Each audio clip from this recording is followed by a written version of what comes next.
Maintenant, on parlera d'un autre pronom, le pronom ou.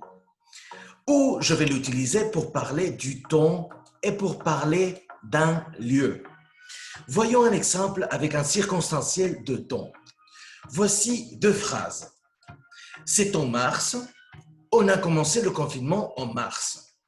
Quel est le mot qui se répète? Voilà, mars ou en mars. Ce qui nous intéresse, c'est la deuxième phrase, comme toujours. Donc, voyons sa structure.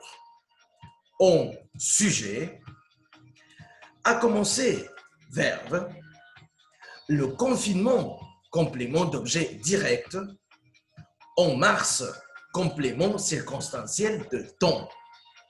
Je vais remplacer en mars par ou et ça donne ceci.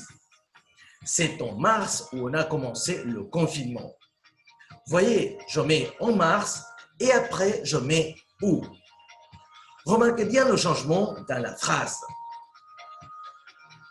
Maintenant, voyons un circonstanciel de lieu. Voici deux phrases. C'est dans cette maison.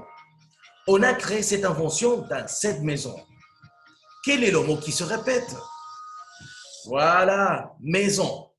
Maison, c'est un circonstanciel de lieu. Ça fait référence à un endroit. Voyons la structure. On, sujet, a créé, verbe. Cette invention, complément d'objet direct. Dans cette maison, complément circonstanciel de lieu. Je vais donc remplacer dans cette maison par où et ça donne ceci. C'est dans cette maison où on a créé cette invention. J'ai bien mis où après dans cette maison pour éviter les répétitions. Remarquez bien le changement dans la phrase.